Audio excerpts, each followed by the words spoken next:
السلام علیکم ورحمۃ اللہ وبرکاتہ۔ امید ہے دوستو تمام حضرات خیر و عافیت سے ہوں گے۔ دوستو آج کا ہماری اس اردو زبان کی دوسری کتاب کا 15واں سبق ہے، اور دوستو سبق شروع کرنے سے پہلے آپ سے درخواست ہے کہ اگر آپ نے ابھی تک ہمارے اردو کریٹر چینل کو سبسکرائب نہیں کیا ہے تو ہمارے چینل کو سبسکرائب کریں اور بیل آئیکن بٹن کو دبائیں تاکہ ہر آنے والی ویڈیو آپ کے پاس سب سے پہلے پہنچ سکے۔ دیکھیں دوستو سبق شروع کرتے ہیں۔ بسم اللہ الرحمن الرحیم۔ اردو زبان کی دوسری کتاب صفحہ نمبر 21 سبق نمبر 15۔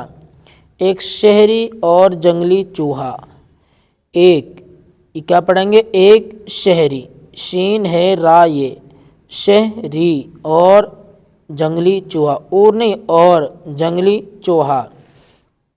ایک چوہا شہر کے، شین ہے رے، شہر کے اندر کسی امیر گھر میں رہتا تھا، کسی امیر گھر میں رہتا تھا جہاں اچھی خوش مزہ چیزیں، جہاں اچھی خوش مزہ چیزیں کھانے کو ملتی تھی۔ ایک روز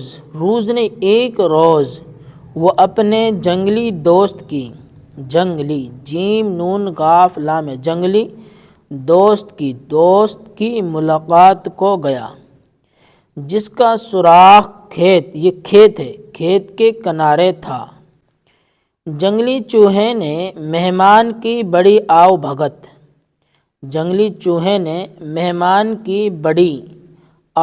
بھگت اور خاطر تواضع کی، جوار کے دانے جو اس کو میسر تھے حاضر کیے۔ شہر کے چٹورے چوہے نے میزبان کی خاطر سے کچھ کھایا تو صحیح، پر یہ روکھی سوکھی غذا اس کو کیوں بھانے لگی؟ شہری تھا بڑا تمیزدار، پہلے تو ادھر ادھر کی باتیں کرتا رہا، فصل اور موسم کا حال پوچھا، اس کے گزارے کی صورت دریافت کی، پھر بولا بھائی تم کیسے ویران جنگل میں زندگی بسر کرتے ہو؟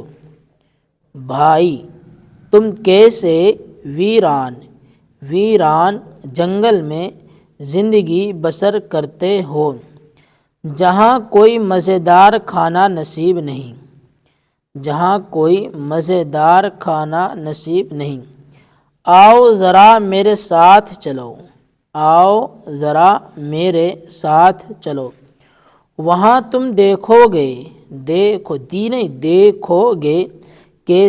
کیسے اچھے گھر اور کیا لذیذ نعمتیں خدا کی دی ہوئی موجود ہیں۔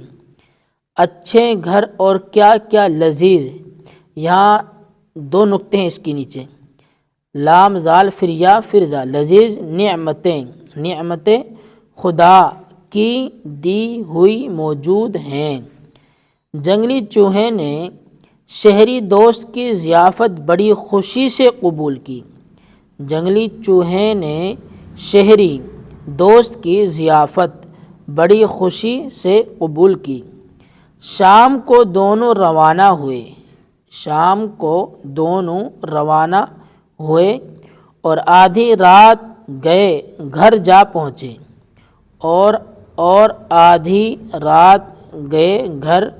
پہنچے۔ شہری نے اس کو فوراً نفیس کھانے پر جو گھر والوں کا بچا کھچا رکھا تھا جا بٹھایا، جو گھر والوں کا بچا کھچا رکھا تھا جا بٹھایا۔ چوہے ابھی یوں ہی سا کھانے پائے تھے، چوہے ابھی یوں ہی سا کھانے پائے تھے کہ بلی کی خوفناک آواز کان میں آئی، خوفناک آواز کان میں آئی، میاؤں میاؤں، کیا پڑھیں گے اس کو، میاؤں میاؤں۔ اب دونوں کے دل دھڑکنے لگے، اب دونوں کے دل دھڑک، دال ہے ڈے کے کاف نون، دھڑکنے لگے اور اوسان خطا ہو گئے، اور اوسان خطا ہو گئے۔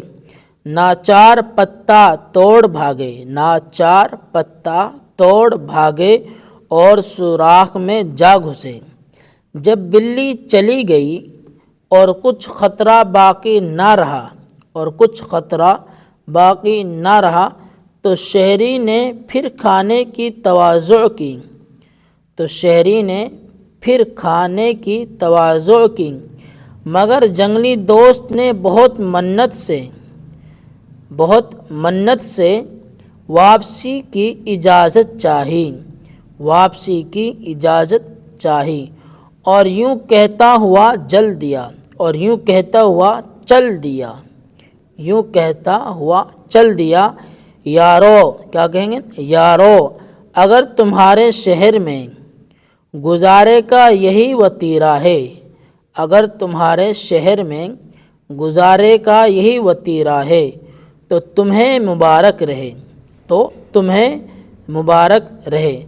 مجھ کو وہی اپنا بے وقوف گھر اور سادی غذا کافی ہے، مجھ کو وہی اپنا بے وقوف گھر اور سادی غذا کافی ہے۔ نظم از مؤلف۔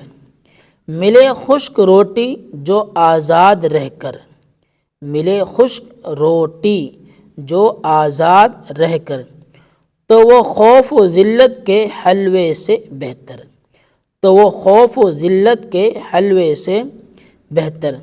جو ٹوٹی ہوئی جھونپڑی بے ضرر ہو، جو ٹوٹی ہوئی جھونپڑی بے ضرر ہو، جس میں تکلیف نہ ہو، بے ضرر مطلب کیا، تکلیف نہ ہو، کوئی خطر نہ ہو۔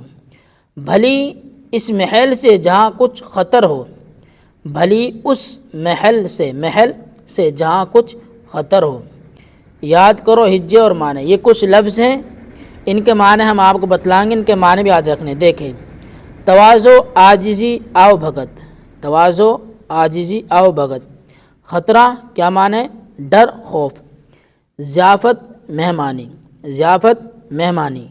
میزبان مہمانی کرنے والا، میزبان کیا معنی ہے، مہمانی کرنے والا۔ لذیذ مزیدار، لذیذ مزیدار۔ خوفناک ڈراؤنا، ڈراؤنا۔ خوفناک معنی ڈر، ڈراؤنی۔ میسر حاصل ہونا، میسر حاصل ہونا۔ وتیرہ ذریعہ طریقہ، کیا مطلب، کیا معنی ہے، ذریعہ طریقہ۔ نفیس عمدہ، بے ضرر کوئی ڈر نہ ہو، کوئی خوف نہ ہو، بے ضرر کوئی ڈر نہ ہو، کوئی خوف نہ ہو۔ تو دوستو یہ سبق ہمارے یہاں تک ہوا ہے، اس سبق کو آپ بہت دھیان سے اور سمجھ کر سنیں۔ اس سبق میں آپ کو ایک کہانی بھی ہے، ایک شہری دوست اور ایک جنگلی دوست کے متعلق، اور اس میں کچھ شعر بھی ہیں، اور اس سبق کو اور اس ویڈیو کو آگے تک شیئر کریں، تاکہ جو لوگ اردو سے ناواقف ہیں، نہیں سمجھتے ہیں، وہ اردو سیکھ سکیں۔